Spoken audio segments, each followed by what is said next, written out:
وہ بکرا بول رہا تھا سونا میرے میں زہر ملایا ہوا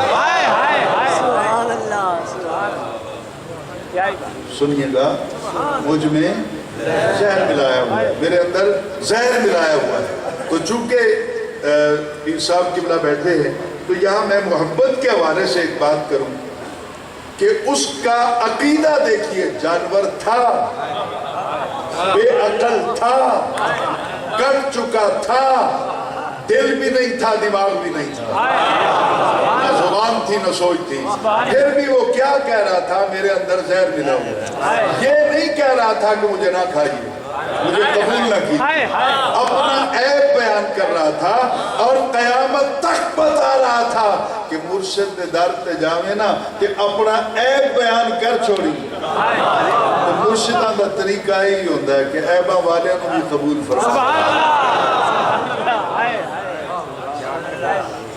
اس نے اپنا عیب بیان کیا اپنا ہنر نہیں عیب بیان کیا قرآن پاک میں بھی ہے نا وہ خضر علیہ السلام اور حضور سیدنا موسیٰ علیہ السلام کشتی میں بیٹھے یاد ہوگا آپ سن رکھا ہے اپنے علماء سے 15ویں پارے کا لاسٹ ہے اور پھر 16ویں پارے میں یہ واقعہ اسی طرح چلتا ہے تو خضر علیہ السلام نے بیٹھتے ہی اس کشتی کا تختہ نکال دیا نہیں خوبصورت کشتی حضرت موسیٰ علیہ السلام نے اس پر کہا اعتراض نہیں نبی پہ اعتراض کرتا نہیں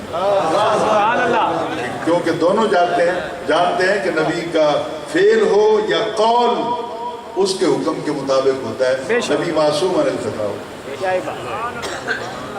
تو انہوں نے پوچھا کہ حضور یہ کیا کیا قال اخرجتها موسیٰ علیہ السلام نے کہا کہ آپ نے تختہ اکھیڑ دیا لِتُغْرِقَ أَهْلَهَا تاکہ کشتی والے ڈوب جائیں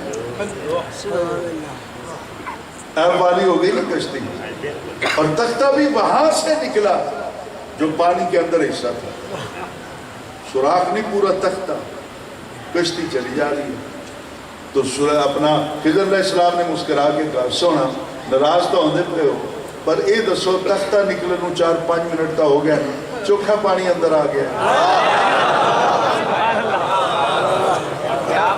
بات سمجھے پھر یہ کشتی سارا دن چلی ایک قطرہ بھی پانی کا اندر نہیں آیا نہ کشتی ڈوبی نہ سوار ڈوبے اور آپ نے اس کی وجہ بیان کی کہ اما السفینہ تو وہ کشتی جس کا میں نے تختہ اکھیڑا نا فکانت لمساکین وہ غریبوں کی تھی مسکینوں کی محتاجوں کی تھی یعملون فی البحر وہ روزانہ دریا میں مزدوری کرتے تھے پھر ان کے گھر کا روزی روٹی چلتی تھی فَأَرَدْتُ أَنْ أَعِيبَهَا میں ارادہ کیتا ہے میں یہ چاہیا کہ وہ دے وچ عیب پیدا کر دیں نہیں سمجھا بنان والے نے سونا بنایا اور آج سائیں بیٹھے ہیں تو وہ کہتے ہیں میں چاہیا کہ دے وچ عیب پیدا کر دیں کیوں وَكَانَ وَرَاهُمْ وہ شام جیتے پہنچنا ہے نا کہ سارا دن دے سفر تو بعد وَكَانَ وَرَاهُمْ ملکن اتھے ایک ملک کھڑا ہے بادشاہ کھڑا ہے یا خضو چھین لیتا ہے کل سفینت ہر اچھی کشتی غصبہ ظالمانہ طریقے سے اچھی کشتی منہ کھو لیتا ہے میں ایک تختہ ایدہ اکھیڑ دیتا ہے عیب پیدا ہو گیا ایک تختے دی مرمت کرا لیں گے تابی ٹھیک ہے نہ کران ساری زندگی چلان پانی اندر آوے تو میں نبی نہ آسا سارا دن پریکٹیکل تو کروا کے دکھا دیا نا پانی نہیں آئے گا کرا دیں مرمت ٹھیک ہے تو ایک تختے کی مرمت تو آسان ہے ان کے لیے اگر وہ ظالم کشتی چھین لے تو پھر یہ تو مر جائیں گے سبحان اللہ یہ تو مر جائیں گے اب مشکل اگلے کنارے پر آنی مشکل کشا پہلے آیا بیٹھے نہیں سمجھانے مشکل کشا پہلے آئے بیٹھے ہیں اچھا حضور والا اب کیا ہوا غور سے سنیے گا اب سب کے لیے نہیں ہے جو علماء بیٹھے ہیں یا حضور کے بلا الفاظ ہے وَكَانَ وَرَاءَهُمْ مَلِكٌ تو پتہ چلا کہ اگلے کنارے پر ملک کھڑا ہے ملوکیت کا راج ہے خلافت کا نہیں.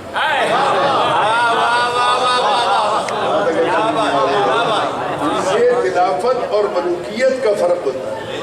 خلافت میں کسی بوڑھی مائی کا تیل اگر گر جائے زمین پر تو خلیفہ وقت کر کوڑا مارتا ہے زمین کو. تیری اوقات نبی دے نوکر دی حکومت ہوئے تھے, غریباں دا تیل پی جانا.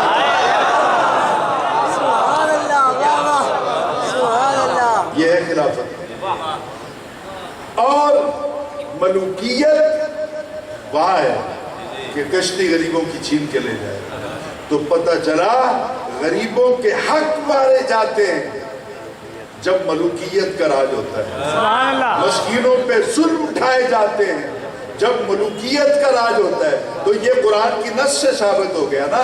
اب جو کہتے ہیں کہ 2 شہزادوں کی جنگ تھی, دونوں اپنی جگہ پہ درست سر, یا تے یزید کی خلافت ثابت نہ کر سکے, ملوکیت ہے تو پھر ملوکیت کے اندر یہ ظلم ہمیشہ رواج پکڑ دے.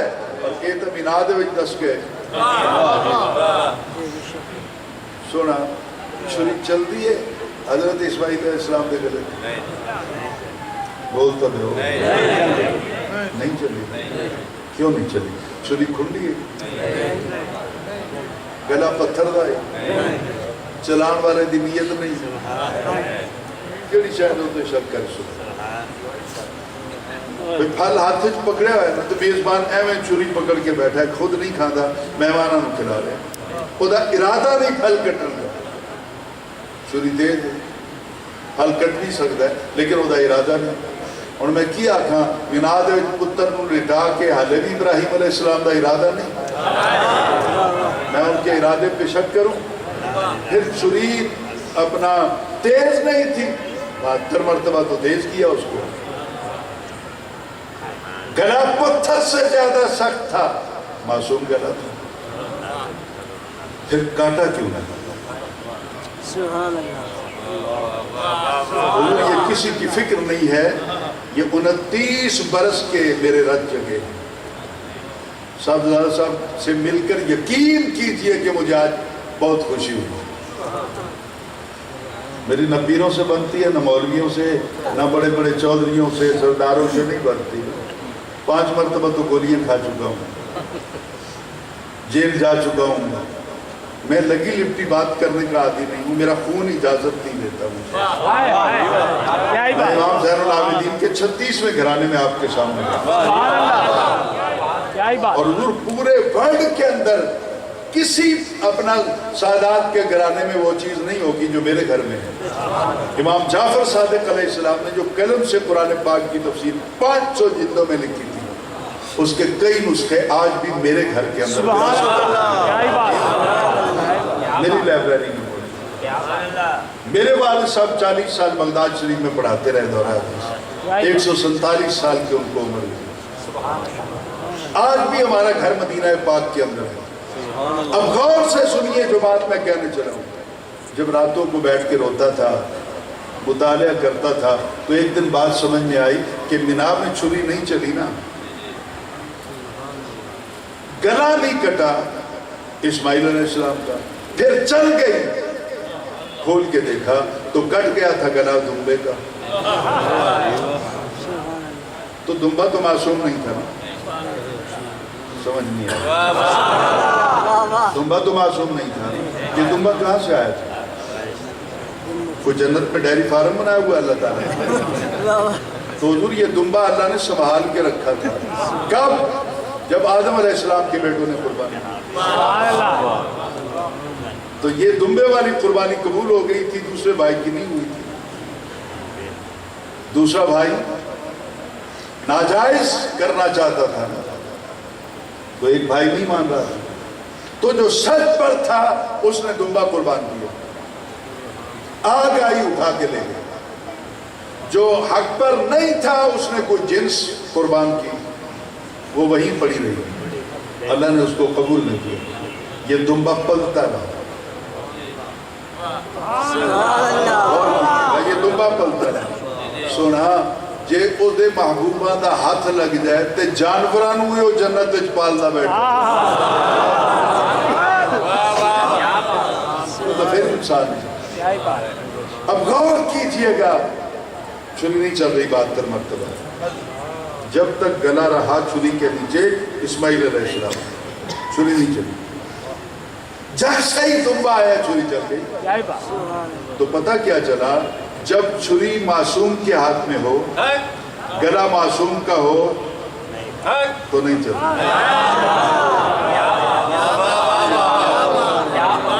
سمجھ میں آئی؟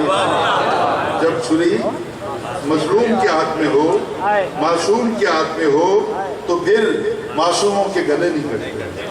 معصوموں کا گلا تب کٹتا ہے جب خنجر کسی یزیدی کتے کے پاس ہو اور گلا کسی اصغر معصوم. تو بنا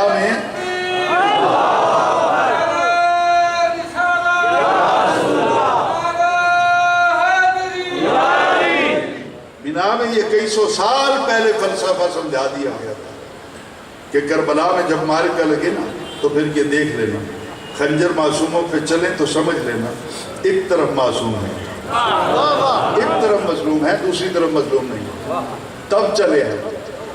تو آئیے حضور میں بات کو قریب لے کے جاؤں کہ وہاں بھی آپ نے دیکھا کہ کشتی جو تھی عیب والی, وہ بکرا اپنا عیب بیان کر رہا, لیکن نبی پاک صلی اللہ علیہ وسلم نے اسے اٹھا کے پھنکوایا نہیں. آپ نے ٹرے کو سامنے رکھا, بسم اللہ الرحمن الرحیم, ہاتھ پھیرا اور صحابہ سے کہا کھاؤ. صحابہ نے ایک بار بھی نہیں کہا حضور آخدہ پہ میرے وہ زہر ملے مروانہ جیسا نہیں. تو مرید بننا ہے تو صحابہ طرح بننا. کیا ہی بات, کیا ہی بات. پھر یہ موت کیا ہے, پھر یہ حیات کیا ہے. بیٹھا پیر دے سامنے ہوئے تو فکر تینوں اپنی دولت دی پئی ہو, اپنی جان دی پئی ہو, پھر اس طرح نہیں بنتی ہے. یہ تو صدیق اکبر بھی بتا گیا نا کہ اپنا جنازہ نبی پاک کے روضے کے دروازے کے سامنے رکھا اور قیامت تک کے لیے بتا گئے مرشد مننا ہی تے میرے ونگو منی, جیویں تا سونے دے در دے, مرے تا سونے دے در. ان تفصیلات میں نہیں جاؤں گا, میرا سبجیکٹ آگے ہے. تو اس طرح حضور آپ دیکھتے ہیں کہ یہ گناہ ہوا, کچھ اعضاء کے بغیر یہ بکرا بولا اور وہ بوٹی نبی پاک کے ہاتھ میں یا منہ میں وہ بولی. تو یہ ساری چیزیں ثابت کرتی ہیں کہ مالک جب مائل بکرم ہوتا ہے تو وہ کل یا جز کو نہیں دیکھتا, جس پہ کرم کر دے اسی حوالے سے اس پہ عمل درآمد ہوتا ہے. اب آئیے چلیں پیچھے پھر. سوچو بھی نہ ان لوگوں کے بارے میں کہ وہ مردہ ہیں بلکہ وہ زندہ ہیں. ٹھیک ہو گیا. اب چوتھے پارے کی گفتگو آگے چلائیں. حیران کون گفتگو ہے حضور, بل احیاء, بلکہ وہ زندہ ہے, وہ زندہ ہے. ایک عرصہ دراز تک میرے کسی ساتھی کی مجھ سے ملاقات نہ ہوئی. جب میں نے پنجاب میرے یونیورسٹی فیلو ہوئے صاحبزادہ صاحب, میں غالباً 70-71 میں نے وہاں سے ڈبل ایم اے کیا, ہسٹری میں ماسٹر ڈگری ٹاپ کیا. اب غور سے سنیے گا کہ وہاں وہ میرا کلاس فیلو تھا, کوئی بھی زید تھا, بکر تھا, عمر تھا. پھر عرصہ ہو گیا یار نہیں ملے, 50 برس بیت گئے نہیں ملے آپس میں. ایک دن کوئی ہم دونوں کا سانجھا دوست تھا نا, وہ مل گیا. میں نے اس سے پوچھا یار اپنی تو ملاقات ہو گئی ہے, وہ ایک زید تھا ہمارا دوست, وہ پتہ انہیں کیا الحمدللہ وہ زندہ ہے. جیسے ہی میرے دوست نے کہا نا کہ وہ زندہ ہے, فوراً میں نے سوال کیا کہاں ہے.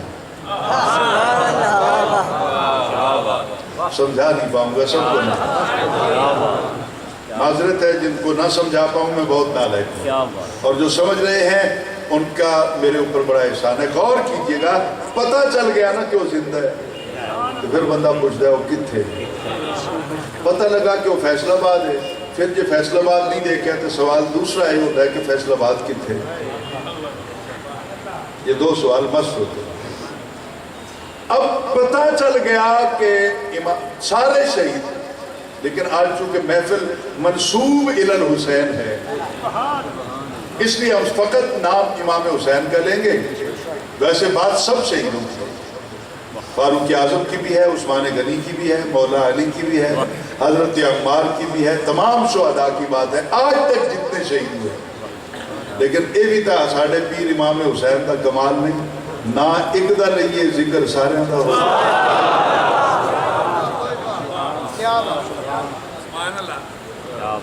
اب غور سے بات کو سنیے گا. سوال یہ ہوتا ہے رب جب کہتا ہے بل احیاء، کہاں زندہ ہے وہ، تو انسان نے سوال کرنا تھا، مالک نے پہلے جواب دیا. سوال کیا تھا؟ زندہ ہیں تو کہاں ہیں؟ تو قرآن نے بتایا بل احیاء عند ربہم، وہ مردہ نہیں بلکہ زندہ ہیں اور اپنے رب کے پاس ہیں. رب نے اپنے تصرف، علم اور قدرت کے پاس پاس ان کو رکھا ہوا. چلو امام حسین کی ریزیڈنشل پوزیشن کا پتہ چل گیا نا، ایک تو ہیں وہ زندہ اور دوسرے ہیں بھی رب دے کول. ہن سوال پیدا ہوا کہ رب کتے ہیں، تاکہ پتہ چل جائے جہاں رب ہوگا وہاں حسین ہوگا. اب مردے کو پکارنا تو جائز نہیں ہے نا بطور مولانا صاحب کے، تو چلو ہم نہیں پکارتے، حسین تو زندہ ہے نا. اب رہ گئی بات قریب ہے دور ہے، کہاں رہتا ہے رب کے پاس، تو رب کہاں ہے؟ تو مجھے اس سلسلے میں پھر دوسرے بارے میں جانا ہوگا. سورۃ البقرہ کی آیت نمبر 186 ہے، 186 نمبر کی آیت ہے. صحابہ کرام آ کے کھڑے ہو گئے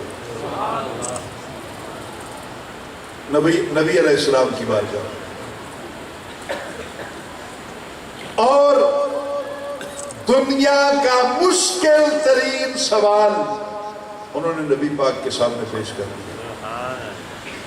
حضور اجازت تھوڑا سا اس کا بیک گراؤنڈ عرض کروں. صحابہ نے عرض کی یا رسول اللہ ہم پہلے تو مسلمان نہیں تھے، ہم میں کوئی آتش پرست تھا، کوئی بت پرست تھا، کلمہ پڑھا تو پھر اسلام میں داخل. جب تک ہم نے کلمہ نہیں پڑھا تھا ہماری لائف کا وہ حصہ ایک خدا سے متعارف نہیں تھا. اس نے 2 2 4 4 5 5 10 10 بنا کے ڈیولپمنٹ ہوتی گئی. 300 سگ بنا کے 10 کعبے رکھی گئی، اور پھر سونے کا، چاندی کا، لوہے کا، مٹی کا، لکڑی کا، اس طرح کے خدا بھی ہم نے بنا رکھے تھے. ایک خدا کا تو تصور نہیں تھا. حضور جس دن سے آپ کے نوکر بنے ہیں، قرآن پاک نے ہمارے ارد گرد باقاعدہ طور پہ اشار قائم کر دیا ہے وَإِلَٰهُكُمْ إِلَٰهٌ وَاحِدٌ. وہ 5 7 10 گئے. ہون جڑے پاسے تسی آئے ہو نا، اتھے 2 4 کوئی نہیں، اتھے ایک کے بعد لا شریک، نہ او دے وچوں کوئی جمعے ہے، نہ او کسے وچوں جمعے ہے، نہ او دا کوئی کف ہوئے. حضور جدو ہے کلہ ہے. پھر اعتعارف بھی ہو گیا کہ وہ معدوم نو بھی جانتا ہے، موجود نو بھی، عالم الغیب والشہادہ، علیم بذات صدور، دل کے نہا خانوں میں جو باتیں ہوتی ہیں ان کو بھی جانتا ہے. اللہ جانتا ہے میرے دل جڑے ارادے وہ کون جانتا ہے؟ اللہ. بولو جڑے اللہ نو مندے ہو بولو، باقی آرام لگا. جڑے دل دے ارادے کون جانتا ہے؟ اللہ جانتا. اللہ دا نام لیندے ہیں جب انہوں شرم آندی ہے منہ پرلے پاسے کر لو، تو جڑے اس آستانے دے پکے نوکر بیٹھے ہو ذرا اچھی نہ لو، کون جانتا ہے؟ اللہ جانتا ہے. لیکن حضور میں نے تو ایک اور بڑی الجھن میں بن گیا. خانہ کعبہ بن رہا تھا، دیوار اونچی ہو گئی. جس پتھر پہ ابراہیم علیہ السلام کھڑے تھے اس پتھر کو اللہ نے حکم دے دیا، کوئی پھٹے لگانے کی ضرورت نہیں پڑی. دیوار اونچی ہوتی گئی، پتھر زمین سے اٹھتا گیا. ایسا ہے سر. حضرت ابراہیم علیہ السلام دیوار بنا رہے تھے نا، یہ پتھر رکھا، یہ پتھر رکھا، آگے جانا ہے. اب یہ پتھر خود بخود چل پڑتا. اب اس کونے پہ جا کر ابراہیم علیہ السلام کے دل میں خیال آتا کہ میں نے پچھلا کونا تو چیک نہیں کیا، ٹیڑھا تو نہیں ہے. انہوں والے نہیں آکھیا، وہ خود ہی پیچھے ڈول گئے. سبحان اللہ، سبحان اللہ. اب دیکھنا ہے کہ شرک کس طرح ٹوٹتا ہے. دلہ دے بھید اللہ جانتا ہے. لیکن اس پتھر کو حضرت ابراہیم علیہ السلام آکھیا کوئی نہیں کہ اگے چل، پیچھے چل، تھک گیا اور بس کر، تھلے چل. اچا ہو آپ زبان تو نہیں آتے دل سوچ دن پتھروں دوتے عمل کر دیں سبحان اللہ میں نے بات یہاں پہ لمبی نہیں کرنی صرف وہ ایک ربط قائم رہے دلوں کی دنیا کا جو ایک رابطہ ہے وہ ڈسکنیکٹ نہ ہو جائے وہ عرض کروں گا کہ سونا میں نے مولوی جی اتنا تے یاد ہے کسی کتاب ہے دس دیو کہ ابراہیم علیہ السلام اس پتھر نو آگ دیو کہ آگے چلو پیچھے چلو بس کرو اوپر ہو جاؤ جب ابراہیم علیہ السلام آکھیا نہیں دل سوچیا ہے تے پتھر خود بخود ٹر پیا کیا ہی بات تو پھر میں اس سوال دا جواب دیو جڑا قدمہ چ پیا وہ اتنا جاندا ہے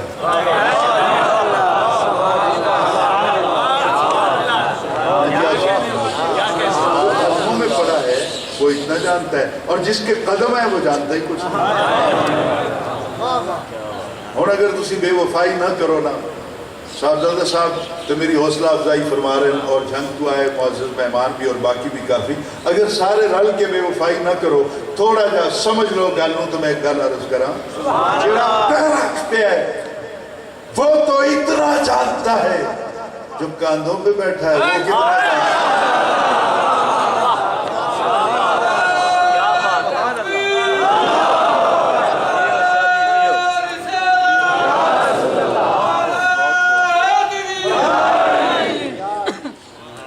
سمجھ میں آ رہی ہے تو ہمارا اللہ جو ہے وہ سب کچھ جانتا ہے لیکن حضور اتنا تو ہمیں بتا دیں مہربانی کر کے کہ ہمارا اللہ ہے کدھر اس کی ریزیڈینشل پوزیشن کیا ہے کس دروازے پہ دستک دیں گے تو اللہ مل جائے گا مشکلیں تو آئیں گی نا جدو مننا ہی ایک نو ہے دوے پاسے جانا ہی کوئی نہیں بس ذہن میں ایک بات آ رہی ہے آپ کو سناتا چلوں بابا فرید الدین گنج شکر رحمت اللہ تعالیٰ علیہ آپ کے مرشد تھے حضرت خواجہ قطب الدین بختیار کاکی ان کے مرشد تھے خواجہ معین الدین چشتی اجمیری تو ایک دن خواجہ اجمیر نے اپنے مرید خواجہ قطب الدین سے پوچھا قطب الدین تو بھی کوئی مال تیار کیتا ہے رب دی بارگاہ پیش کرنے واسطے میں نے کہا سونا فرید تیار کیتا فرید ویسے بھی فرد سے ہے اگر اس کا مادہ اشتقاق دیکھا جائے تو فرد ویسے بھی ایک کو ہی کہتے ہیں پتہ چلے کہ فرید ورگا اور کوئی نہیں آیا چند سال پہلے کی بات ہے آستانے پہ تھے ہم بھی بیٹھے ہوئے تو تبلیغی جماعت کے نا کچھ ڈاکٹر اور کچھ تاجر گولڈا شریف آ گئے پیر نصیر رحمت اللہ علیہ سے ملنے کے لیے آپ ملے تو آپ نے پوچھا تعارف تو انہوں نے بتایا جی کہ ہمارا تبلیغی جماعت سے تعلق ہے فلاں فلاں اور رائے گنج میں بڑا اجتماع ہوتا ہے آپ نے پوچھا کتنا اجتماع ہوتا ہے انہوں نے کہا کم از کم 50 لاکھ کتنے سالہ تو 50 سالہ تو آپ نے فرمایا یار کتنے لوگ تبلیغی جماعت کے نال وابستہ ایک اجتماع دے 50 لاکھ لوگ اور وہ تبلیغی جماعت والے بڑے خوش ہیں انہوں نے کہا ہاں جی اتنے بہت زیادہ اکثریت ہے ہمارے ساتھ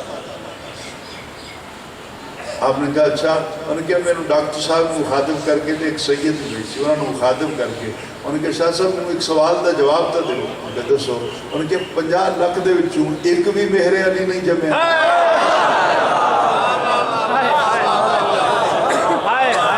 50 لاکھ دے وچوں ایک بھی فرید نہیں آیا 50 لاکھ دے وچوں ایک بھی غوث اعظم نہیں آیا سبحان اللہ وہ ڈاکٹر جڑا سی میں چاہ دی پیالی اس نے رکھ دیتی بڑا کیا کہ ڈاکٹر صاحب پیر صاحب نے بھی کیا کہ تسی بھی چائے پی ان کا حضور ہون نہیں پی اور پہلے اپنے مولویوں کو جانا ہے یا تے 50 لکھاں دے وچوں ایک بھی فرید دکھان ایک بھی میرے علی دکھان ٹھیک نہیں تو کل تو اسا تبلیغ تے نہیں جانا اسی دربار تے آ کے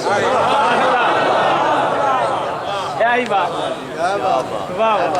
تو پوچھا کو تیار کیا ہاں فرید تیار کیا چلو دیکھتے ہیں خواجہ اجمیر بھی چل پڑے خواجہ قطب الدین بھی آ گئے پاک وطن پہلے اس کو اجودھن کہا جاتا دریا کے کنارے ٹبے پر جھونپڑی کے اندر پہنچ گئے جس وقت تو حضرت بابا فرید الدین گنج شکر مراقبے میں بیٹھے ہوئے تھے کہ یکدم من کی دنیا میں انقلاب آیا اور آواز آئی کہ روئے یار دی آیت محبوب کی خوشبو آ رہی ہے مراقبہ ختم کیا تو دیکھا کہ حجرے کے اندر جھونپڑی کے اندر آپ کے مرشد آئے کھڑے ہیں. بابا فرید اٹھے اور جڑے مرید بیٹھے ہوئے ساستانے دے گل غور نال سنیا جے کہ عمل کرنا نہ کرنا تہاڈا کام. بابا فرید اٹھے اور اپنے مرشد کے قدموں پہ گر گئے, پیر چومے, اٹھ کر سلام پیش کیا. آپ نے کہا فرید میرے مرشد ساتھ آئے ہیں, تیرے دادا مرشد جو میرے مرشد ہیں خواجہ اجمیر, ان کے پیر چوم. بابا فرید پھر جو گرے نا زمین پر تو اپنے ہی مرشد کے قدموں پر. ہائے ہائے ہائے ہائے, کیا ہی بات, کیا ہی بات, کیا ہی بات. پھر اٹھے کیا ہی بات. خواجہ قطب الدین بختیار کاکی, آپ نے کہا فرید میرے مرشد آئے ہیں ان کو سلام کر.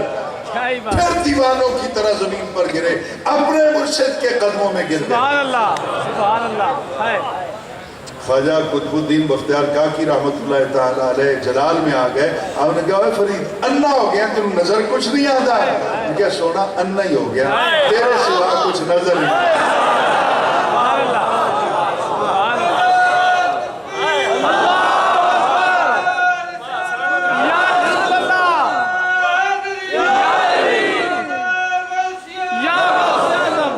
4 دن کیا ہی 5 بات. دن اٹھے جناب والا, اور کوئی لال پیلے نیلے واہ جی جوڑے پائے ہوئے دیکھ لا جناب والا. چلو جی آج ادھر چل دیں, تماشے نہ دیکھ, یک در گیر محکم گیر. کیا ہی بات. اصل میں ایک دن بڑا رویا جب میں نے ایک واقعہ پڑھا. حضور خواجہ غوث بہاؤالدین زکریا ملتانی رحمۃ اللہ علیہ, ان کے پاس ایک عورت تھی, لنگر میں روٹیاں پکا دیتی, جھاڑو دے دیتی, عرصہ دراز سے وہ غلامی کر رہی. بابا فرید ملنے کے لیے پاک پتن سے ملتان آئے, تو یہ بھی قلعے کے ساتھ ٹبہ تھا, اس جہاں پہ آپ کا اس وقت آستانہ تھا. تو ٹبے کے پار پہنچ گئے اور شام ہو گئی. پیغام بھیجیے جی کہ میں صبح حاضری دوں گا, رات میں آپ کو ڈسٹرب نہیں کروں. تو ادھر آپ نے اس عورت کو بلایا, اس کی اولاد نہیں ہوتی تھی, شوہر بھی ساتھ تھا اس کا. آپ نے اس عورت کو بلایا, بلا کہا کہ پتر بابا فرید آئے ہوئے, بہت بڑے ولی کامل ہیں, قطب وقتن تے ٹبے دے پرلے پاسے بیٹھے, صبح انہوں نے اتھیا بڑے چراں تو تینوں اولاد نہیں ہوندی پئی, جا چلی جا, میں تینوں آخدا انہوں کو جا کے مائی اولاد ہو جا. عورت بیٹھی, آپ نے پھر کیا, عورت اٹھی نہ تو ہے تو ان پڑھ سی, انہیں کیا سونا مڈ ہونا ہوئے میں کوئی پتر پر کسی اور کو لو منگن میں نہیں. ہائے ہائے ہائے ہائے, کیا ہی بات, کیا ہی بات. سبحان اللہ. یکدر گیر, پھر پتہ چلے گا یہ آستانے یونیورسٹیاں ہیں. آپ کیا جانیں کہ یہ کس طرح دسترخوان چلتے ہیں. کیا ہی بات. ہم تو آئے لنگر کھا کے لوٹ گئے نا. اچھا خیر, میں نے یہ باتیں نہیں کرنی, آگے چلیے. حضور ہمارا اللہ کدھر ہے, رب کدھر ہے, کہاں رابطہ کریں. تو پیر صاحب قبلہ تدریس دے شعبے دے نال وابستگی تہاڈی بھی ہے, استاد اور بھی بیٹھے ہو سن. اصول یہ ہے, قاعدہ یہ ہے, جدے کو سوال کرو یا اس سوال دا وہ جواب دے پابند ہے, یا وہ معذرت کرے کہ میں نے جواب نہیں آتا. اور صحابہ نے پوچھ لیا کہ اللہ تعالیٰ کتھے, یا حضور رب دا ٹھکانہ دسن, تو یا کھن پتہ نہیں, ٹھہر جو جبرائیل آسی پوچھ کے دس دے. ہلے حضور بولے نہیں, چپ کر کے بیٹھے. صحابی دا سوال ہلے مکمل نہیں ہویا کہ جبرائیل پہلے آ گئے, اور صحابی دے مشکل سوال دا جواب دیتا. قیامت تک کے لیے ایک قرینہ بن گیا کہ در مصطفیٰ کے سوالی بنو. سوال بعد ختم ہو سی, رب مشکل پہلے آسان. اب جبرائیل نے آ کے جواب دیا, جواب سنیے بھائی. اذا سألک عبادی, جب سوال کریں آپ سے, سوالی بنے تیرے. سبحان اللہ. ضرورت ہے, ہلے تو اڈی تربیت دی نا. جب سوالی بنے تیرے، جب منگتے بنے تیرے. سوال کرنے والا سونا سوالی ہو گیا. تسی جو مرضی آکو سوالی آکھنا پوس. سوالی بنے تیرے، سائل تیرے، سوالی تیرے، منگتے تیرے، گداگر تیرے. دروازوں تے کوئی منگنا آیا کھڑوتا ہے نا تے ابا کہندا پتر نو جا دیکھ کیا کون ہے دروازہ کھڑکانا ہے. پتر پڑھے لکھے تے آ کے آکسی بابا کچھ سوالی آیا. جی میرے ورگا کو ان پڑھ پتر ہے تو جا کے آکسی بابا منگنا لایا کھڑوتا ہے. شاید میں کسی اور جگہ تے سنا جاتا تے گل زیادہ مزدار بنتی. بابا منگتا آیا کھڑوتا ہے. تو پتہ چلا سوالی کہہ لیں، منگتا کہہ لیں، سائل کہہ لیں، ایک ہی بات ہے. تو اللہ کیا کہتے ہیں؟ جب سوالی بنے تیرے، جب پوچھیں تجھے، اور سوالی بنے تیرے، سائل بنے تیرے، منگتے بنے تیرے، مانگے تیرے پاس، سوالی بنے تیرے عبادی، یہ بندے ہیں میرے. قرآن کی آیت کا لفظوں کا اسلوب یہ بتاتا ہے کہ اللہ تعالیٰ نے اس محبت کے ساتھ بات کر کے قیامت تک کے لیے سنیوں کے عقیدے پر مہر تصدیق لگا دی کہ رب بھی انہوں بندہ بناتا ہے جڑا مدینے والے دا سوالی بناتا ہے.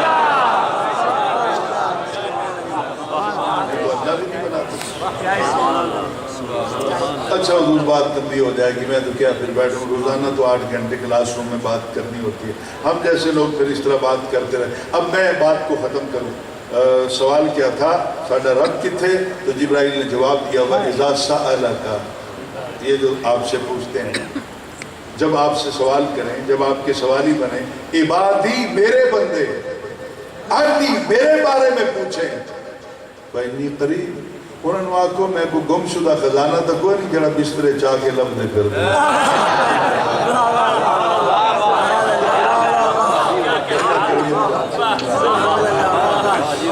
قریہ قریہ بستی بستی دھکے کھاتے پھرتے ہو نا گم ہو گیا.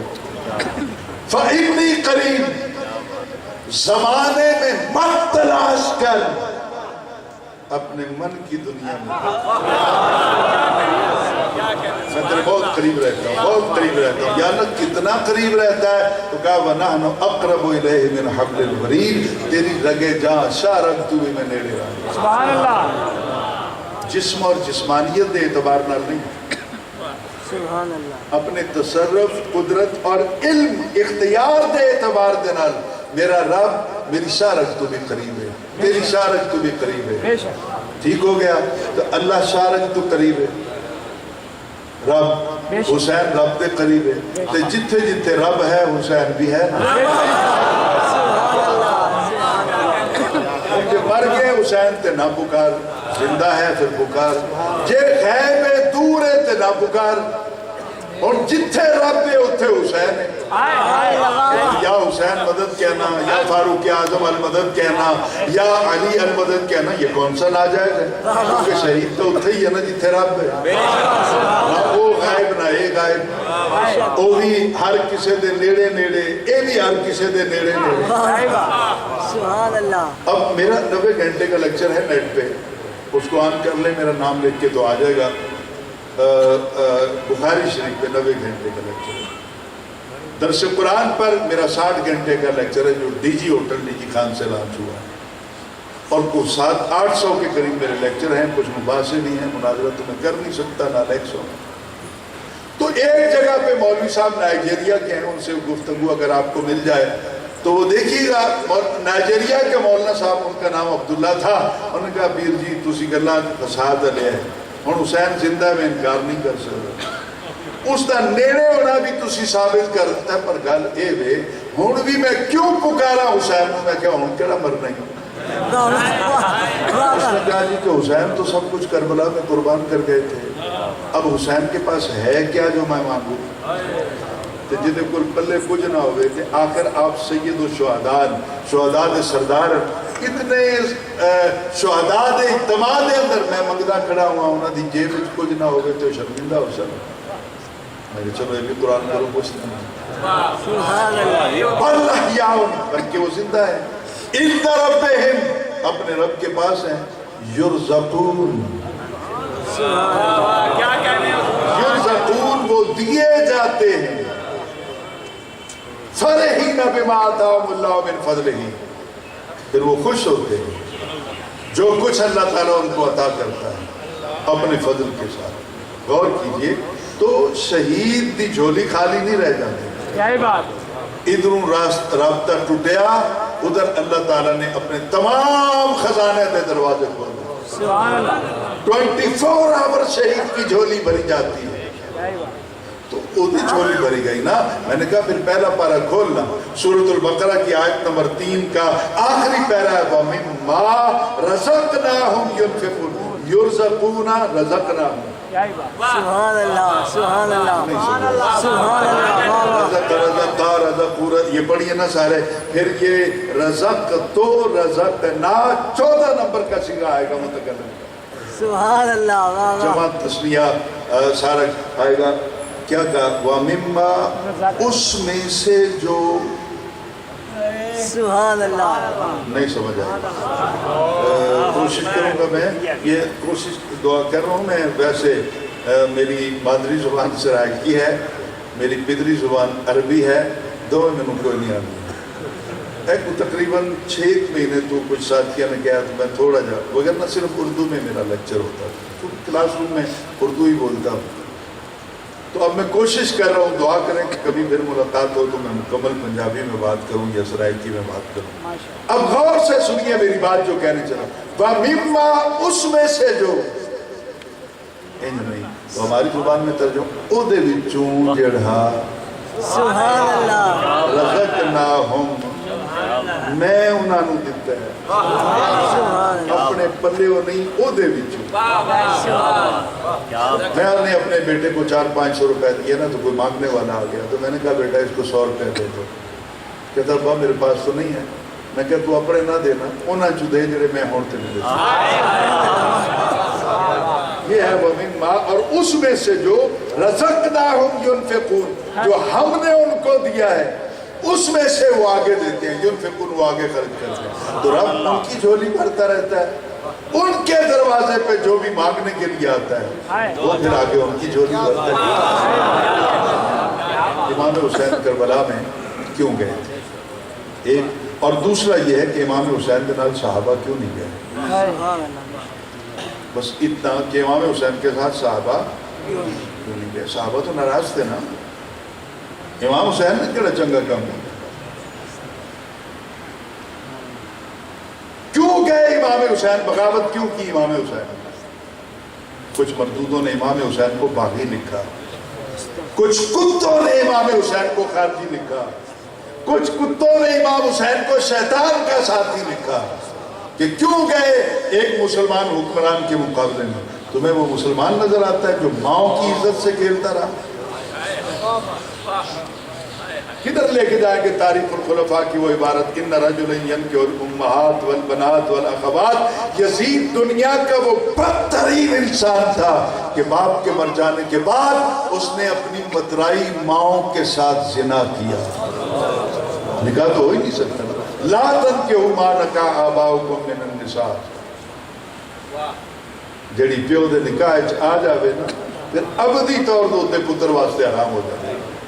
لیکن یزید نے کیا، مترائیاں دھیاں نال اس نے زنا کیتا، مترائیاں بہناں نال اس نے زنا کیتا، تو امام حسین کو مدینے دے چریا نہ گیا۔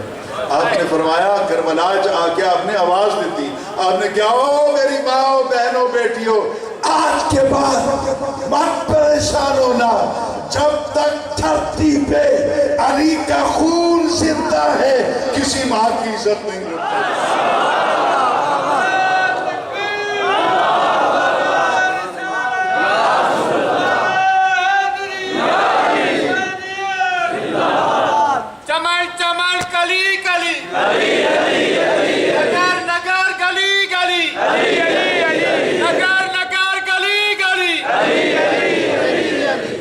ٹائم زیادہ ہو رہا ہے، میں اپنی بات کو مکمل کروں۔ صحابہ کیوں نہیں ساتھ گئے؟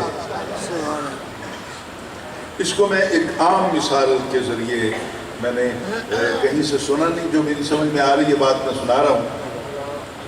ایک آدمی ہے وہ اتنے آگے تھوڑے علاقے کو رقبہ خریدتا ہے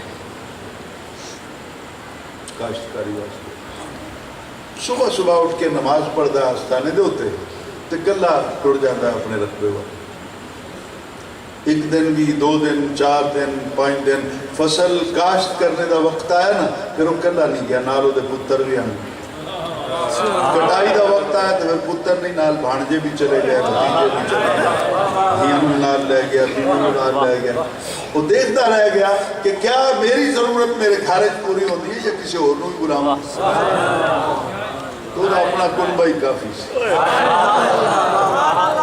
ایک دن اس چک دے یا وسطی دے کچھ نوجوانوں نے کہا کہ یار ایک بابا کچھ چنگا نہیں لگتا، روز کلا ہی چلا جاتا ہے اپنے رقبے دے ہوتے، یہ کوئی چنگا ہوتا تے بستی والے نال نہ جاندے، پیر صاحب دے خلیفے مریدین نال نہ جاندے، روز کلا ٹریا ہوتا ہے، یا کدی دھیاں نو نال لے جاندہ ہے، بیٹیاں نو، بیٹیاں نو، بھانجیاں نو، بھتیجیاں نو، باقی تو کوئی ادھر نہیں ٹرتا۔ تو قبلہ پیر صاحب یا کوئی بابا وہاں سے گزرا، پوچھا کیا سوچ رہے ہو؟ انہوں نے کہا کہ سوچنا کیا ہے، یہ بابا روز کلا جاندہ ہے، جی حق دے ہوتے ہوئے تو سارے وسطی والے نال نہ جانا۔ تو بابے نے سینہ تان کر ان کو کیا سمجھایا؟ ان کے پترو اعتراض نہیں کری دے، جدی جاگیر ہوئے وہی جانا ہوں۔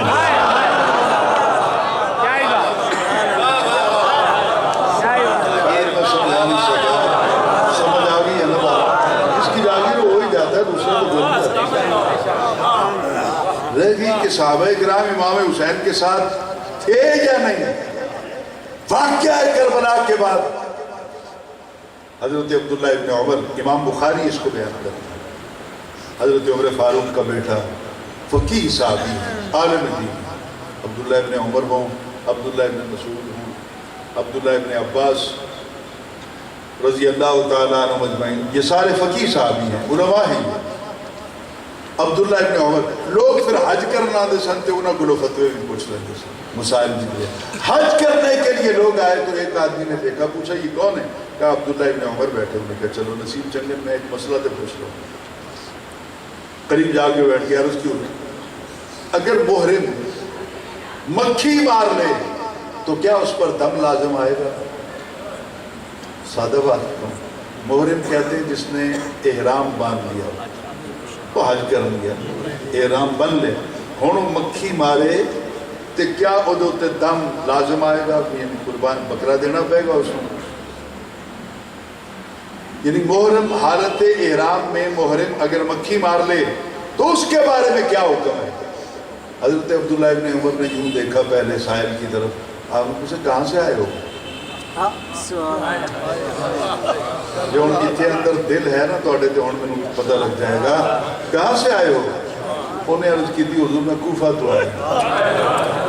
حضرت عبداللہ ابن عمر کا بدن کانپ گیا، چہرہ سرخ ہو گیا، قلم رکھ دیا آپ نے کہا مجھے اتنا بتاؤ، مکھی مارنی ہوئے تے صحابی کو رو پوچھ دے ہو کہ نبی دا پتر مار چھوڑے ہے، کس صحابی کو رو فتوہ لے ہے؟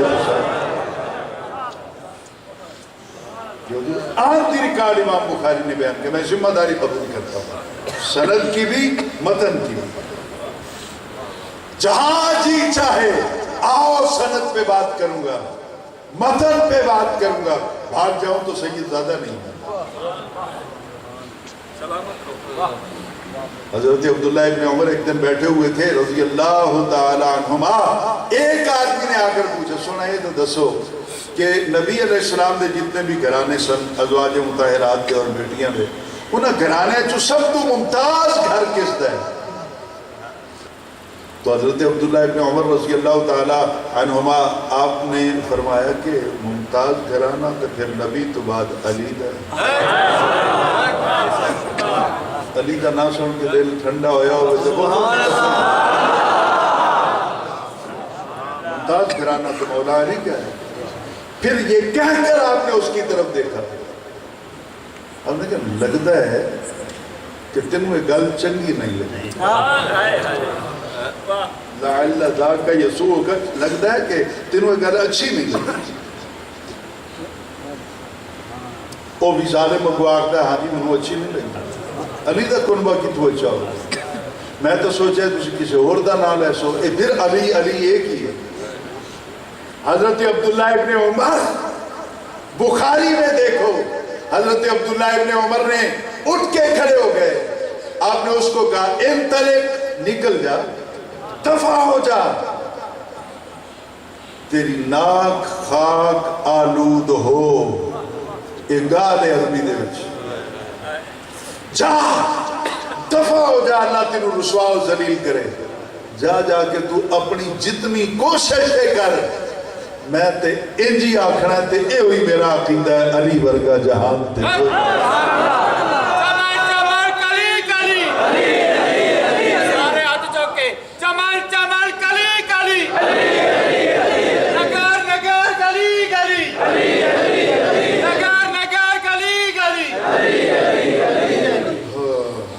بس حضور کوئی لمبی بات اب نہیں، ایک تو میری صحت کی اجازت، آج پتہ نہیں میں بہت زیادہ بول گیا، وہ کہ میرے ایک گردے میں سٹینٹ ڈالے ہوئے ہیں، تو 10 سال پہلے مجھے میرے مخالفوں نے مسلک کے مخالفوں نے مجھے گولیاں ماری تھیں، حضور اس کا ایک بلٹ میرے کڈنی کے قریب رہ گیا تھا، ڈاکٹر نکالتے نہیں تھے، ڈیتھ ہو جائے گی، 10 سال کے بعد گردے نے کام کرنا چھوڑ دیا۔